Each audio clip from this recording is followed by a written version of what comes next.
ခင်ဗျားတို့လွန်ခဲ့တဲ့နှစ်လောက်တုန်းက Facebook မှာတက်လာတဲ့ဒီပုံတွေကိုတချို့မှတ်မိကြအောင်မယ်လို့ထင်တယ်။ခုံကြီးကြောင်တစ်ခုမှာနော်သူကလေအားနဲ့ free energy ရအောင်လုပ်ပေးမယ်ဆိုပြီးတော့ဝင်းတာပိုင်းတွေမှာပန်ကာတက်ပြီးတော့ scam လုပ်သွားတဲ့ကိစ္စပြီးတော့အခုလိုမျိုးတခြား case တွေလည်းအများကြီးရှိနေသေးတယ်။ Facebook တွေ YouTube တွေအခု TikTok တွေအထိပါအဲ့ဒီ free energy သမားတွေကတော်တော်လေးကိုစိုးမိုးလာတယ်။ဒါ Facebook ပေါ်ကစားလွန်ခဲ့တဲ့10နှစ်20ကောက်ကတည်းကဆိုလို့ရှိရင်တော့ဒါနားလည်ပေးလို့ရတယ်ဆိုပေမဲ့အခုဖြစ်လို့အထိမျိုးကိုသူတို့တွေရှိနေတာပြီးတော့သူတို့တွေကိုလက်ခံတဲ့သူတွေကလက်ခံနေတာပတ်စံအကုန်ခံပြီးတော့ရှောက်ဆန်းနေတာအဲ့ဒါတွေကကြတော့တမျိုးတော့တမျိုးပဲနည်းလေးတော့များသလားလို့တချို့ဆိုလို့ရှိရင်စက်ရုံ3ဘာညာဆိုပြီးတော့မှ300လောက်နဲ့ဂျင်းနေတာတွေရှိတယ်ဆိုတော့ဒီနေ့ဗီဒီယိုမှာဘာဖြစ်လို့ free energy ဆိုတာကြီးကမဖြစ်နိုင်တာလဲ free energy ရမယ်ဆိုပြီးတော့ရှောက်ဆန်းနေတဲ့ perpetual machine တွေကဘယ်ကနေဖြစ်လာတာလဲငပိန်းတစုဒါမှမဟုတ်เนาะလူလိန်တယောက်ယောက်ကနင်းကန်ပြီးတော့လာပြောနေရင်ဘာဖြစ်လို့မယုံသင့်ဘူးလဲဆိုတာကိုရှင်းပြမယ်တခြားတစ်ဖက်မှာလည်းဒီလိုမျိုး perpetual motion set တွေကိုအဖြေရှာဖို့လုပ်ခဲ့တာတွေကြောင့်အကျိုးရှိခဲ့တာတွေလည်းတော့ရှိတယ်ဘယ်လိုတွေအကျိုးရှိခဲ့တာလဲဆိုတာကိုတော့ဗီဒီယိုလေးကိုဆက်ကြည့်ရင်ခင်ဗျားတို့သိသွားလိမ့်မယ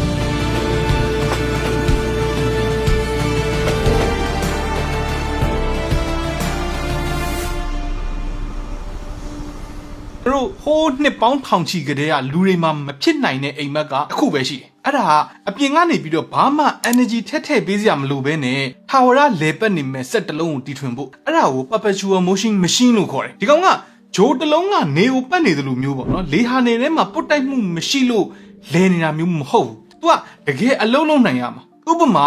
Pentium တွေကိုလှဲ့တာเนาะရေစုပ်တင်တာဒါမှမဟုတ်ပြစ်စစ်ထုတ်တာမျိုးပေါ့ဘာမှမရှိတာကနေပြီးတော့စွမ်းအင်ကိုထာဝရထုတ်ပေးနေရမှာလူတွေက energy ရဖို့အတွက်ရုန်းကန်စရာမလိုတော့ဘူးเนาะအကန့်အသတ်မရှိစွမ်းအင်ရမယ်ဆိုရဲအိမ်မက်ကိုအခုထိလက်ဆင့်ကမ်းတယ်လာကြတော့မယ်ဒီလိုလိုက်ရှာတာကလေအချောက်တိုက်စိတ်ကူးရင်တာကြီးပဲတော့လေမဟုတ်ဘူးဗျသိပ္ပံပညာတွေခင်မစားခင်ကတည်းကစက်ကြဝဠာရဲ့လေပတ်မှုတွေကိုကြည့်ပြီးတော့เนาะတေချာသဘောမပေါက်တာနေပြီးတော့စတာဂျိုးတွေကကောင်းငင်မှာအချိန်ကြာကြီးလေပတ်နေတဲ့ပုံတွေဘာမှမသိဆွဲငင်နေတဲ့ကမ္ဘာဆွဲအားပြီးတော့တန်လိုက်တွေရဲ့မမြင်ရတဲ့စွမ်းအားအဲ့ဒါတွေကတဘာဝတရားမှာမကုံဆုံးနိုင်တဲ့စွမ်းအင်လျှို့ဝှက်ချက်တွေရှိနေတယ်လို့သူတို့ထင်ခဲ့ကြတယ် Perpetual motion ရဲ့တမိုင်းကိုလိုက်ရှာတဲ့နေရာမှာအစောဆုံးနဲ့လူကြိုက်အများဆုံးဒီဇိုင်းတစ်ခုကတော့ overbalance wheel လို့ခေါ်တဲ့အခုပြထားတဲ့ကောင်ဒီဒီဇိုင်းကိုအစောဆုံးစလုပ်ခဲ့တဲ့သူက12ရာစုအိန္ဒိယသင်္ချာနဲ့နက္ခတ္တပညာရှင်Bhaskara the second Bhaskara 2ဒီလူရသူရဲ့ဒီဇိုင်းကဘလို့အလုပ်လုပ်လဲဆိုတာကိုကျွန်တော်မျက်စိနဲ့မြင်အောင်ရှင်းပြမယ်စိတ်ကူကဒီလိုဗျသူကဘိန်းကြီးတစ်လုံးထဲမှာကွေးနေတဲ့ဒီထောက်တန် spoke တွေပေါ့နော်အခေါင်းပွားတွေတက်ထားတယ်အဲ့ဒါကိုပြဓာလိုမျိုးလေးတဲ့အရေတွေတဝက်လောက်ထည့်ထားတယ်ဘိန်းကလဲပြီးဆိုတာနဲ့အောက်ကိုဆင်းမဲ့ဘက်ချမ်းကဗဓာရည်တွေရဲ့ထောက်တန်ရဲ့အပြင်ဘက်အစွန်းဘက်ပေါ့နော်ဒီအဝေးဆုံးကိုစီးသွားတယ်ဝင်ရောနဲ့ဝေးသွားတဲ့အခါကျတော့လဲအားလို့ခေါ်တဲ့ torque ကိုရတယ်တစ်ချိန်တည်းမှာပဲအပေါ်ကိုပြန်တက်မဲ့ဘက်ချမ်းကဗဓာရည်တွေကအောက်ကိုကျတဲ့ခါကျတော့အတွင်းဘက်ဒီဝင်ရိုးဘက်နားကိုပြန်ပြီးတော့စီးကပ်လာတယ်ခုခံအားနည်းသွားတယ်ဆိုတော့ခင်ဗျားတို့ခေါင်းထဲတွေးကြည့်လိုက်အောက်ဆင်းဘက်ကအမြဲတမ်းပိုလေးပြီးတော့အားပိုများနေတယ်အတက်ဘက်ကအမြဲတမ်းပိုရော့ပြီးတော့ပိုပေါ့ပြီးတော့အားနည်းနေတယ်ဒါဆိုလို့ရှိရင်ဒီဘိန်းကထာဝရလည်နေတော့မှာပေါ့အဲ့လိုမျိုးတွေးမိတာအဲ့ဒါယုတ်တိရှိသလားဆိုတော့theory ပေါ့ in theory ပေါ့ဒါပေမဲ့အကြီးတစ်ခုရှိတယ် if အကြီးတစ်ခုရှိတယ်အောက်ဆင်းဘက်ကထောက်တန်တစ်ခုချင်းစီရဲ့လေပတ်အားပုံများတာမှန်တယ်ဒါပေမဲ့ तू ကအရေးအကြီးဆုံးအချက်ဖြစ်တဲ့အရေးအတွက်ကို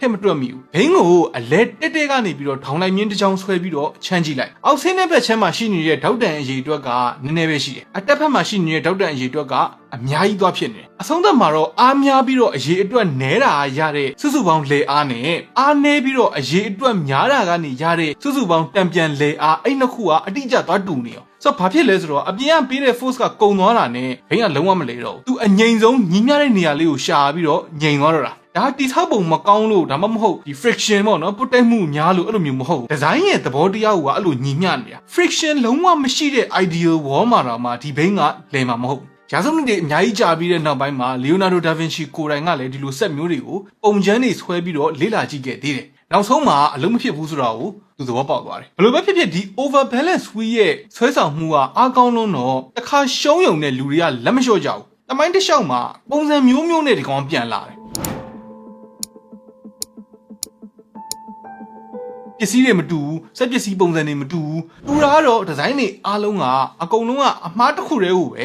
ရုပ်နေကြတာလေအားတွေကနောက်ဆုံးတော့ပြန်ညီသွားပြီးတော့ဘင်းကငြိမ်သွားတာပဲဘယ်တော့မှအလုံးမဖြစ်သလိုဘယ်တော့မှလည်းအလုပ်ဖြစ်မှာမဟုတ်နောက်ပိုင်းမှာတီထွင်သူတွေကတဘာဝရဲ့နားလေရခတ်တဲ့အဝေးကနေပြီးတော့တက်ရောက်တဲ့စွမ်းအားတွေဘက်ကိုလှည့်လာကြတယ်1690ပြည့်နှစ်ဝန်းကျင်နေမှာဒီအင်္ဂလိပ်ဖုံးတော်ကြီး John Wilkins ကတန်လိုက်စွမ်းအားတွေကို perpetual motion machine အတွက်အလားလာရှိတဲ့အရင်းအမြစ်တစ်ခုအနေနဲ့သတ်မှတ်ခဲ့အဲဒါကြောင့်မို့လို့ဒီဇိုင်းတွေအများကြီးထွက်လာတယ်တန်လိုက်နဲ့ပတ်သက်ပြီးတော့လူကြိုက်များတဲ့ဒီဇိုင်းတစ်ခုကတော့အခုပြထားသလိုမျိုးအပေါက်ထိပ်မှာတန်လိုက်တစ်ခုတက်ထားတာတန်လိုက်ကတန်ဘော်လုံးကိုလမ်းကြောင်းအတိုင်းအပေါ်ထိဆွဲတင်မယ်အပေါ်ရောက်တာနဲ့ဘောလုံးကအပေါက်ထဲကျသွားပြီးတော့အောက်ကိုပြန်ကျလာလိမ့်မယ်ပြန်လိမ့်လာလိမ့်မယ်ပေါ့ဒီတန်နေရာကိုအစအနေပြန်စ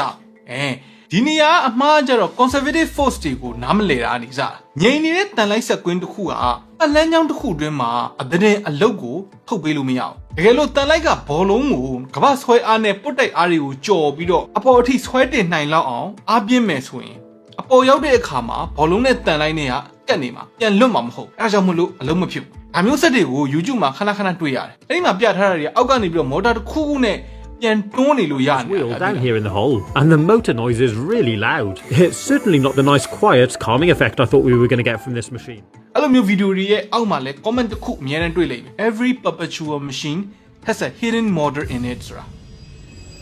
ာဒါတော့ဘလို့ပဲဖြစ်ဖြစ်အဲ့ဒါတွေကခက်အဆက်ဆက်မှာရှိနေတော့မယ်နောက်ပိုင်းပေါ်လာတဲ့ရေအားလျှက်စစ်တွေကလည်း perpetual machine တွေကနေပြီးတော့ထုတ်လို့ရမယ့် free energy နဲ့ပတ်သက်ပြီးတော့လူတွေကိုစိတ်ကူးရင်အောင်ပို့လုပ်တယ်1600ပြည့်နှစ်ဝန်းကျင်လောက်တည်းကရှိခဲ့တဲ့အလိုအလျောက်နော်စက်တိုက်လေပတ်တဲ့ water cycle design တွေကတော်တော်လေးခက်စားတယ်စိတ်ကူးကတော့ရှင်းတယ်ကြားလာတဲ့ရေက water wheel ကိုလှည့်တယ်အဲ့ဒီ wheel က pump တစ်ခုကို energy ပေးတယ်အဲ့ဒီ pump ကအောက်ကရေကိုအပေါ်ထိပြန်ပြီးတော့ဆွဲတင်ပေးတယ်အဲ့လိုနဲ့ဒီ closed loop system ထဲမှာအလိုအလျောက်လေပတ်နေမယ်အဲ့လိုမျိုးလေပတ်နေမဲ့ perpetual machine တစ်ခုဆိုပြီးတော့သူကဖန်တီးတာပေါ့နောက်တစ်ဆင့်ကကျတော့အဲ့ဒီကနေပြီးတော့ free energy ထုတ်မယ်ပေါ့ဒီ design ကလည်းတကယ်တမ်းမှာ physics ကိုဆန့်ကျင်နေတဲ့အတွက်အလုံးမဖြစ်ဘူးသူတို့စဉ်းစားထားတဲ့အတိုင်းတကယ်အလုံးဖြစ်တယ်ပဲထားပါတော့ water wheel ကသူတို့လေစေခဲ့တဲ့ရေကိုပြန်တင်မှုအတွက်ပုံမလုံးနိုင်ဘူးလျှက်စစ်ထွက်ဖို့တို့ဘာလို့ဖို့တို့ညာလို့ဖို့တို့အတွက်မှစွမ်းရင်ပူလျံမှာမဟုတ်တကယ်လက်တွေ့စနစ်မှာ friction တွေနော်လှုပ်နေတဲ့ရေတွေကြောင့်စွမ်းရင်ဆုံးရှုံးတာတွေအဲ့ဒါတွေဖြစ်နေမှာအဲ့ဒါကြောင့်မို့လို့ free energy ရဖို့ဆိုတာဝေလာဝေးနော်ဘိန်းကိုဇက်တိုက်လဲအောင်လုပ်နိုင်ဖို့အတွက်လုံလောက်တဲ့ရေကိုတောင်မှပြန်မတင်နိုင်တော့ဘူးဒါပေမဲ့လည်း perpetual motion ရဲ့စွမ်းဆောင်မှုကတော်တော်လေးပြင်းတယ်ဘယ်လောက်တောင်ပြင်းလဲဆိုလို့ရှိရင်အခုခေတ်နာမည်အကြီးဆုံးသိပ္ပံပညာရှင်တွေကိုတောင်မှသူကဖန်ဆားနိုင်တယ်18ရာစုပေါ့နော်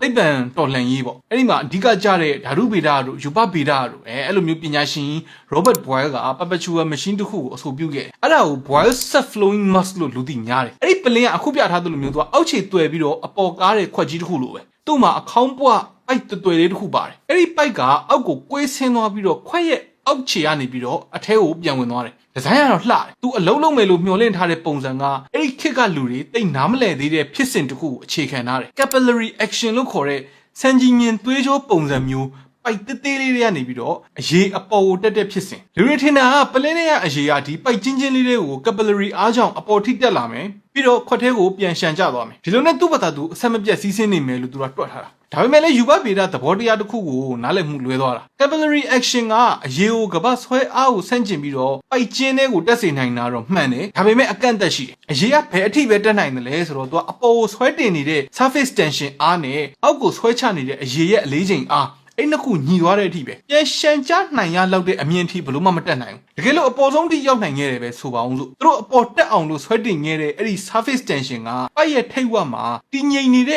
အရေစက်လေးတစ်စက်ဖြစ်သွားအောင်လုပ်ပလိုက်မှာခွက်ထဲကိုပြန်ကျမလာအောင်တားထားလိုက်မှာဘာလို့မျိုးသိပ္ပံပညာရှင်တယောက်တောင်မှဒီလိုမျိုး perpetual machine ကိုလေ့လာခဲ့တယ်ဆိုတဲ့အချက်ကဘာကိုပြနေလဲသိလားကျွန်တော်တို့စာသင်ခန်းထဲမှာထိုင်ပြီးတော့အေးဆေးလေးသင်ရတဲ့စွမ်းအင်ထိန်းသိမ်းမှုဥပဒေသ energy conservation တွေအကြောင်းကိုတရားဝင်မတတ်မှတ်ရသေးခင်မှာဒီကိစ္စကဘလောက်တောင်အတွေးအခေါ်ပိုင်းမှာစင်ခုံမှုကြီးဖြစ်ခဲ့လေဆိုတာပဲအခုဒါလေးတော့မသိရကောင်းလားဆိုပြီးတော့ဖြစ်နေနိုင်ပေမဲ့တမိုင်းတစ်လျှောက်မှာကျတော့ perpetual motion machine ဆိုတာတွေကိုလုပ်ဖို့မဖြစ်နိုင်ဘူးဆိုတ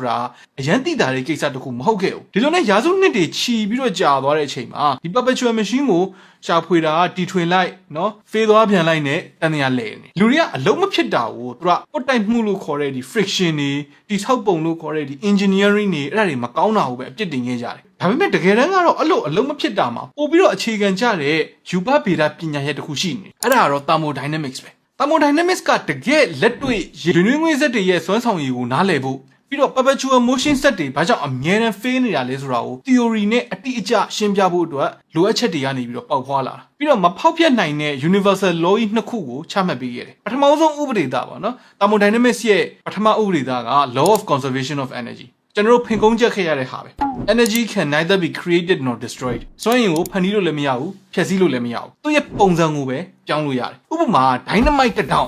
dynamite တစ်တောင်ပောက်ကွဲသွားတဲ့အချိန်မှာသူတိုးလောင်ထားတဲ့ဒီဓာတုစွမ်းအင်ကပျောက်မသွားဘူးတခြားပုံစံအဖြစ်ပြောင်းသွားတာနော်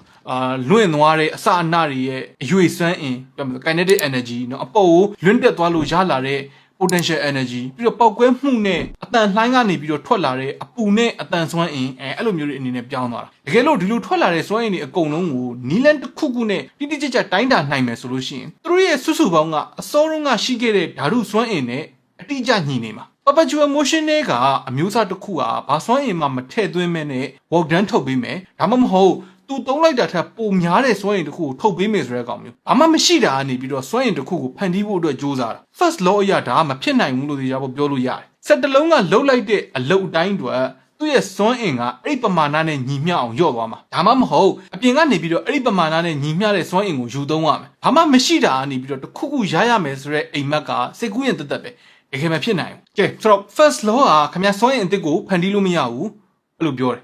ဟုတ်ပြီအဲ့ဒါဆိုလို့ရှိရင်တီထွင်သူတွေကလဲတယ်โอเคလေအသစ်မဖန်တီးဘူးအပြင်ကနေပြီးတော့သုံးလိုက်တဲ့စွမ်းအင်ကို 100% ပြည့်အောင်ပြန်သုံးနိုင်တဲ့ဆက်ဒါမှမဟုတ်ပတ်ဝန်းကျင်မှာရှိနေတဲ့အပူစွမ်းအင်ကိုဆွဲဆုပ်ပြီးတော့အလုပ်လုပ်တဲ့ဆက်အဲ့ဒါတော့လုံးလို့ရနိုင်သေးတာပဲဆိုပြီးတော့ဆက်တွေးကြတယ်ဒါကဒုတိယအမျိုးအစား perpetual machine အဲ့ဒီအိမ်မက်ကိုတစ်ခါလေးရိုက်ချိုးလိုက်တာကလေ thermodynamics ရဲ့ second law ပဲ second law မှာတဘာဝဖြစ်စဉ်တွေရဲ့ဥတီယာဒီ direction ကိုထိန်းချုပ်ထားတယ်လမ်းကြောင်း तू ကအချိန်ကိုအရှိကိုပဲတွားခိုင်းတဲ့ဥပဒေသားလို့ပြောလို့ရတယ်ဥပမာအနေနဲ့ပြောရရင်ခမ ्या ရဲ့လက်ထဲကဖန်ကွက်ကကျမ်းမြင့်မော်ကိုပြုတ်ကျသွားတယ်ဆိုလို့ရှိရင်ခွန်ကနေပဲအစစ်စစ်မော်မှာကွဲသွားဒါပေမဲ့အဲ့ကွဲသွားတဲ့အစလေးတွေကသူ့ဘာသာသူကဲညီကိုတို့ရေပြန်စုလိုက်ကြစို့ဆိုပြီးတော့ကျမ်းမြင့်မော်ကနေပြီးတော့ခုံတက်ပြီးတော့ဇပွဲပေါ်ကိုဖန်ကွက်အကောင်တိုင်းပြန်ဖြစ်သွားတာမျိုးခမ ्या တစ်ခါမှမြင်ဘူးမှာမဟုတ်ဘာဖြစ်လို့လဲဆိုတော့လောကကြီးကတစုတစည်းတဲ့ဖြစ်နေတဲ့ order ရှိတဲ့အခြေအနေကနေပြီးတော့ဖျို့ဖျဲ disorder ဖြစ်သွားတဲ့အခြေအနေကိုသူ့အလိုလိုသွားလို့ဖန်ကွက်အကောင်က order အကွဲဖြစ်သွားတာ disorder ဖျို့ဖျဲဖြစ်သွားတာပေါ့အကွဲကနေပြီးတော့အကောင်းပြန်ဖြစ်ဖို့ဆိုတာသူ့အလိုလိုဘယ်တော့မှပြန်မဖြစ်ဘူးဒီလိုဖျို့ဖျဲဖြစ်ချင်တဲ့သဘောဒီ disorder ကိုတိုင်းတာဖို့အတွက်သိပ္ပံပညာရှင်တွေက entropy ဆိုတဲ့စကားလုံးတစ်လုံးကိုတီထွင်လိုက်တယ် entropy များတယ်ဆိုတာပို့ပြီးတော့ဖျို့ဖျဲဖြစ်တယ်လို့ပြောတာအဲ့ဒါကိုသိပြီဆိုလို့ရှိရင်ဒုတိယဥပဒေသားကဒီစက်ကြဝဠာကြီးတစ်ခုလုံးရဲ့စုစုပေါင်း entropy ကအချိန်ကြာလာလေတိုးလာလေပဲဘယ်တော့မှလျော့မသွားဘူးဆိုတော့ဒီ entropy ကစက်တွေနဲ့ဘယ်လိုများသက်ဆိုင်လာလဲဒီလိုဆိုင်တယ်ခမ ्या စွမ်းအင်ကိုပုံစံတစ်ခုကနေပြီးတော့နောက်တစ်ခုကိုပြောင်းလိုက်တိုင်းမှာဥပမာအဖြစ်နော်ကားရီကနေပြီးတော့လောင်စာစီဓာတုစွမ်းအင်ကိုကားဘိန်းလဲတဲ့အရွေစမ်းအင်အဖြစ်ပြောင်းလိုက်တိုင်းမှာခမ ्या universal tax လို့ခေါ်တဲ့အခွန်ဆောင်ရတယ်အဲ့ဒီခွန်ကဘာလဲဆိုတော့စွန့်ပစ်အပူပဲခမ ्या ရဲ့စွမ်းအင်အားလုံးကခမ ्या လိုချင်တဲ့အလုပ်အဖြစ် 100% လုံးမပြောင်းလဲသွားဘူးစွမ်းအင်တချို့ကပုတ်တိုက်မှုတွေတုံခါမှုတွေအတန်တွေအသုံးမဝင်တော့တဲ့အရေသွေးနှိမ့်နဲ့ဖျို့ဖျဲနိုင်တဲ့အပူစွမ်းအင်တွေအဖြစ်ကိုပြောင်းသွားတယ်ပတ်ဝန်းကျင်တွေကိုလွင့်ပြန်သွားတယ်ဒါကစက်ကြဝဠာရဲ့ entropy ကိုတိုးပလိုက်တာဒီတော့ဘာဖြစ်သွားလဲဆိုတော့အပူကိုအလုပ်အဖြစ်ပြောင်းလဲပြီးတဲ့ဘယ်စက်မှ 100% စွမ်းဆောင်ရည်ပြောမယ်ဆို efficiency မရှိနိုင်ဘူး universal test ဒီအများနဲ့ရှိနေမှာမဟုတ်လို့အပူပေးစက်တစ်လုံးအလုပ်လုပ်မယ်ဆိုလို့ရှိရင်သူ့မှာပူနေတဲ့နေရာနဲ့အေးနေတဲ့နေရာဆိုပြီးတော့နေရာနှစ်ခုကမဖြစ်မနေလိုအပ်တယ်သူကပူတဲ့နေရာအပူကိုယူတယ်အဲ့ဒီအပူရဲ့တချို့ကိုအလုပ်အဖြစ်ပြောင်းတယ်ပြီးတော့ကြံခဲ့တဲ့စွန့်ပစ်အပူအခွန်ကိုအေးတဲ့နေရာကိုမဖြစ်မနေစွန့်ထုတ်ရတယ်အဲ့ဒါကြောင့်မလို့ပဝန်းကျင်လေဒါမှမဟုတ်ဒီပင်လယ်ရေလိုမျိုးနေရာတစ်ခုတွေကနေပြီးတော့အပူကိုစုပ်ယူပြီးတော့အဲ့ဒီအပူအားလုံးကိုအလုပ်အဖြစ် work done အဖြစ်ပြောင်းလဲပေးနိုင်မယ်ဆိုတဲ့စက်မျိုးဘယ်တော့မှတည်ဆောက်လို့မရဘူးစွန့်ပစ်အပူထုတ်စရာအေးတဲ့နေရာမှာမပါလာတာအဲ့ဒီတားမြစ်ချက်ကဒုတိယအမျိုးအစား perpetual machine ကိုမဖြစ်နိုင်ဘူးလို့ပြောလိုက်တာ ਨੇ အတူတူပဲဒီဆက်ကပထမဥပဒေသားနေတော့ညီချင်းညီလိမ့်မယ်စွမ်းအင်တစ်ကိုတော့မဖန်တီးဘူးဒါပေမဲ့ तू ကအပူကို 100% work done အဖြစ်ပြောင်းပြီးတော့စက်ကြဝဠာရဲ့ entropy ကို short ချမယ်လို့ကြိုးစားတယ်ဒါပေမဲ့စွမ်းအင်လောကရဲ့လောင်ကစားပွဲမှာခင်ဗျအနိုင်ရဖို့မပြောနဲ့အရင်တော့ပြင်ရမှာမဟုတ်ဆိုတော့ free energy ဆိုတာဘယ်လို့မှမဖြစ်နိုင်ဘူးဒီဒုတိယအမျိုးအစားစက်တွေမှာအခုလူလိမ်နေလုံနေတဲ့ flywheel energy ဆိုတာကြီးလည်းပါတယ်19ရာစုအလယ်လောက်ရောက်တဲ့အချိန်မှာဒီ perpetual motion ကိစ္စကတော်တော်လေးငြိမ်သွားတယ်အဲ့ဒီစက်ကိုတိဆောက်နိုင်လိုက်လို့ပြီးသွားတာမဟုတ်ဘူးဒါလုံးဝမဖြစ်နိုင်ဘူးဆိုပြီးတော့တင်ချာနီးကြတက်တည်ပြနိုင်ငယ်လို့ပြီးသွားတာဒါယူရီကာဆိုပြီးတော့နော်ပညာရှင်တယောက်ထဲကနေပြီးတော့တင်ညာလေးနဲ့ထားရှာတွေ့ခဲ့တာမဟုတ်ဘူးလူတွေအများကြီးဆယ်စုနှစ်တွေနဲ့ချီပြီးတော့ပင်ပင်မန်မန်သူတေသနာလုပ်ပြီးတော့ရလာခဲ့တဲ့ result တို့တွန်းအားပေးခဲ့တာနှစ်ခုရှိတယ်ပထမတစ်ခုကလက်တွေ့လိုအပ်ချက်အဲ့ဒီခေတ်ကပြောမှဆို industrial revolution တွေစက်မှုတော်လှန်ရေးနော်ရင်နှွေးငွေ့စက်တွေတောင်ရန်ကိုခေတ်စားနေတဲ့အချိန် engineer တိုင်းကသူတို့ရဲ့စက်ကိုနော်စွမ်းဆောင်ရည်ဒီ efficiency အကောင်းဆုံးဖြစ်ချင်ကြတယ်ဒုတိယတစ်ခုကဒီ perpetual motion စက်တွေကဘာဖြစ်လို့အမြဲတမ်း fail နေရတာလဲဆိုတဲ့မိကုံဒီလိုနဲ့သိပ္ပံပညာရှင်တွေကဘာတွေကဖြစ်နိုင်တယ်လဲဆိုတာထက်ဘာတွေကလုံးဝမဖြစ်နိုင်ဘူးလဲဆိုတဲ့အခြေခံအကန့်အသတ်တွေကိုစပြီးတော့ရှာဖွေတည်ဆောက်ခဲ့ဘယ်သူတွေကရှာတွေ့ခဲ့တာဒီ idea ကြီးတစ်ခုလုံးရဲ့အခြေခံက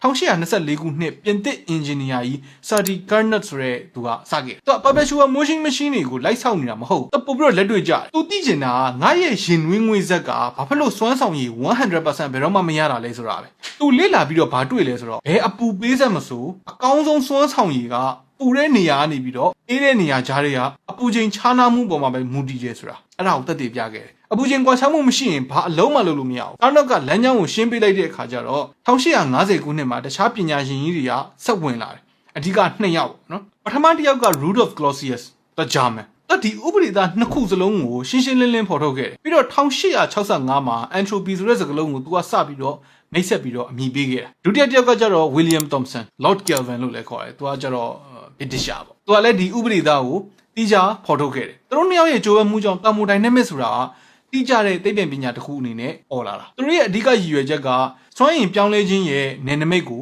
သတ်မှတ်ဖို့ဘာတွေကဖြစ်နိုင်တယ်လဲဆိုတာကိုသတ်မှတ်လိုက်တာနဲ့ဒီပြိုင်နယ်ထဲမှာဘာတွေကလုံးဝဖြစ်နိုင်ဘူးလဲဆိုတာကိုလည်းတခါတည်းသင်္ချာနီးရသတ်မှတ်လိုက်တာဒါကြောင့်မို့လို့ thermodynamics ရဲ့သမိုင်းနဲ့ perpetual motion ရဲ့သမိုင်းတွေကခွဲမရအောင်တွဲနေတာအဲ့ဒီရှေးဟောင်းအိမ်မက်တွေကိုအသေးသက်လိုက်ဖို့အတွက်ဒီ law တွေပေါ်လာတာဆိုတော့ဒီမဖြစ်နိုင်တဲ့ perpetual motion တွေကိုပိုရှင်းအောင်အမျိုးအစားခွဲပြောရမယ်ဆိုရင်ပထမအမျိုးအစားကစက်ကဘာလုပ်ချင်တာလဲဆိုတော့သူကဘာမှမရှိတာနေပြီးတော့စွမ်းအင်ကိုဖန်တီးချင်တာသူသုံးလိုက်တဲ့စွမ်းအင်ထက်ပုံများတဲ့အလုပ်ကိုပုံများတဲ့ work done ကိုထုတ်ဖို့အတွက်စ조사တာဒါကပထမဥပဒေသားဒီစွမ်းအင်ထိန်းသိမ်းမှု energy conservation ကိုတည့်တည့်ကြီးချိုးဖောက်လိုက်တာစွမ်းအင်ကိုဖန်တီးလို့မရဒုတိယအမျိုးအစားကကြတော့စွမ်းအင်အသစ်မဖန်တီးဘူးဒါပေမဲ့ပတ်ဝန်းကျင်ကအပူကိုစုပ်ပြီးတော့ 100% efficiency နဲ့ work done အဖြစ်ဖြစ်ချင်တာအခွန်လို့ခေါ်တဲ့နော် waste heat ကိုလုံးဝမပေးချင်ဘူးဒါကဒုတိယဥပဒေသား entropy ကိုချိုးဖောက်တာစွမ်းအင်ပြောင်းတိုင်းလဲ heat အနေနဲ့ဆုံးရှုံးမှုကအမြဲတမ်းရှိနေမှာဒါတွေကခုနကတော့ပြောပြီးသွားပြီနောက်ဆုံးတစ်ခုတတိယအမျိုးအစားဆိုတာလည်းရှိသေးသဗျာသူကဘာလဲဆိုတော့ပုတ်တိုက်မှုတွေလုံးဝမရှိအောင်ဖယ်ရှားပြီးတော့ထာဝရလေပတ်နေမဲ့ဆက်ပေါ့ဒါလည်းဒုတိယဥပဒေသားကိုပဲတွေ့ဝိုက်ပြီးတော့ချိုးဖောက်တာပဲဘာဖြစ်လို့လဲဆိုတော့ပုတ်တိုက်မှုတို့လေရဲ့ခုခံမှုတို့ဆိုတာတွေက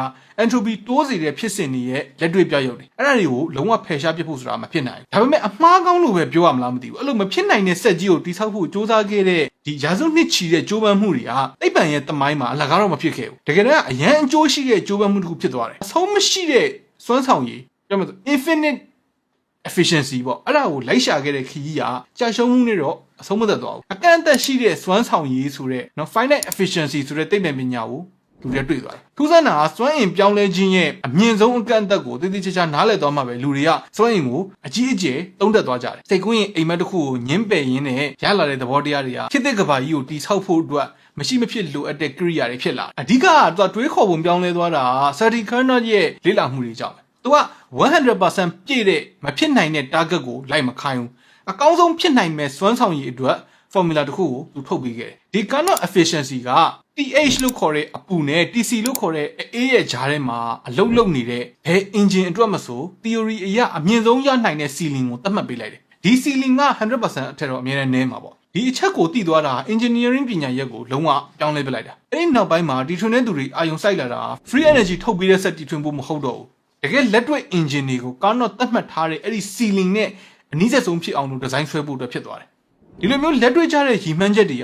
ကတီထွင်မှုအသစ်တွေကိုအများကြီးတွန်းအားပေးခဲ့တယ် engineer တွေကစွမ်းဆောင်ရည်ပိုကောင်းကျင်တယ်ဆိုလို့ရှိရင်အပူပေးတဲ့နေရာကိုအပူဆုံးဖြစ်နေအောင်လုပ်ရမယ်အေးခံတဲ့နေရာကိုအေးဆုံးဖြစ်အောင်လုပ်ရမယ်ဆိုတာကိုသိသွားတယ်အဲ့ဒါရင်နှွေးငွေ့ကိုတောက်ရမ်းပူအောင်လုပ်တာပြောမှဆို super heating ပေါ့နော်ပြီးတော့ condenser တွေသုံးပြီးတော့ PR အရန်နဲ့အပူချိန်အရန်နှိမ့်နဲ့စွန့်ထုတ်ပတ်ဝန်းကျင်ဖန်တီးတာအဲ့ဒါမျိုးတွေဖြစ်လာတယ်ရင်နှွေးငွေ့သုံးဓာတ်ပေးစက်ရုံတွေရဲ့ model ဖြစ်တဲ့ Rankine cycle ဆိုတာက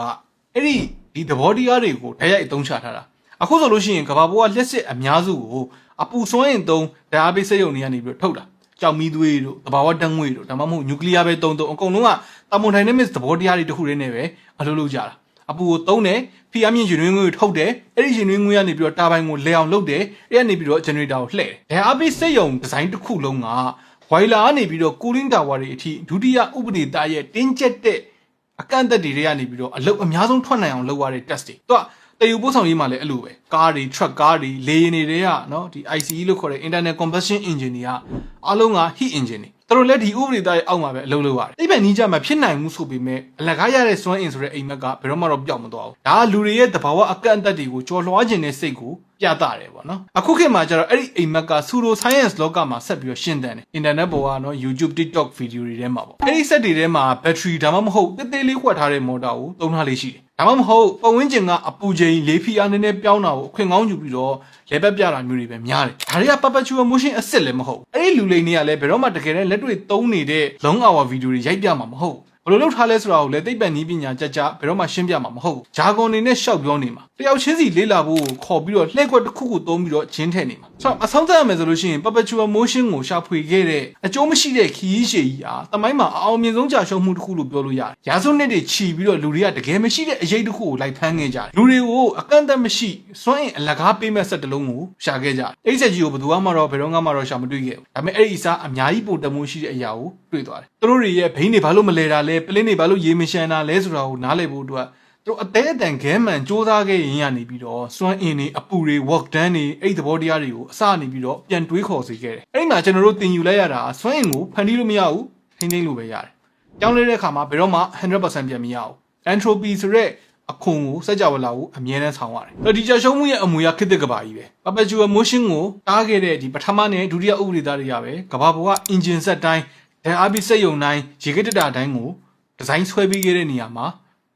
အခြေခံအနေနဲ့ဖြစ်လာတယ်အကန့်အသတ်မရှိတာကိုလိုက်ရှာရင်းနဲ့မှအကန့်အသတ်တွေရဲ့အသိပညာကိုရခဲ့တာဆိုတော့ခင်ဗျားတို့ရော free energy ထုတ်ပြမယ်ဆိုတဲ့ဗီဒီယိုတွေကိုမြင်ဘူးလားတကယ်အလုပ်ဖြစ်မလားမသိဘူးဆိုပြီးတော့စဉ်းစားဘူးသလားအောက်က comment ထဲမှာဝင်ရောက်ဆွေးနွေးညှိနှိုင်းခွင့်လို့ရပါတယ် okay